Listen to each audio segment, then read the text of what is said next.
জলপাইয়ের সিজন চলে এসেছে আর আমি জলপাইয়ের আচার খাবো না তা তো হতেই পারে না।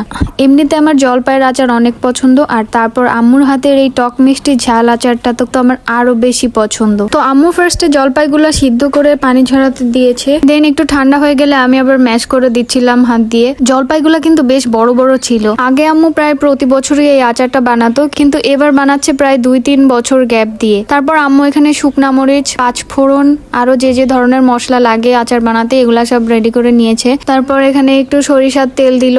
আচারে সরিষার তেলই ভালো যায়, আচারে আসলে সরিষার তেলই দিতে হয়, অনেক ভালো একটা ফ্লেভার আসে। এগুলা দিয়ে রসুনটা একটু ভাজা ভাজা মতো করে তারপর জলপাইটা দিয়ে দিল। জলপাই দিয়ে কিছুক্ষণ নেড়ে চেড়ে নিল তেলের সাথে। তারপর দিয়ে দিল চিনি, অনেক বেশি চিনি দিতে হবে কারণ জলপাই অনেক টক। চিনিটা কিন্তু শুরুর দিকেই দিতে হবে কারণ চিনি দেওয়ার সাথে সাথে দেখুন পানি ছেড়ে দিয়েছে। তারপর অনেকক্ষণ ধরে নাড়াচাড়া করার পর এর মধ্যে বাকি যেসব মশলা আর মরিচের গুঁড়া রেডি করে রেখেছিল সেগুলা দিয়ে দিল। এগুলা দেওয়ার পরই যে দারুণ একটা স্মেল আসে না, এটাই হচ্ছে আচারের অথেন্টিক স্মেল। তারপর এভাবে কিছুক্ষণ নাড়াচাড়া করার পর এরকম একটা থিকনেস আসলে নামিয়ে ফেলতে হবে। তারপর নামিয়ে ফেললেই হয়ে গেল আমাদের আচার। এই আচারটা ফ্রিজে রেখে অনেক দিন পর্যন্ত সংরক্ষণ করা যায়, খিচুড়ির সাথে বা এমনি শুধু খেতেও অনেক বেশি মজা লাগে।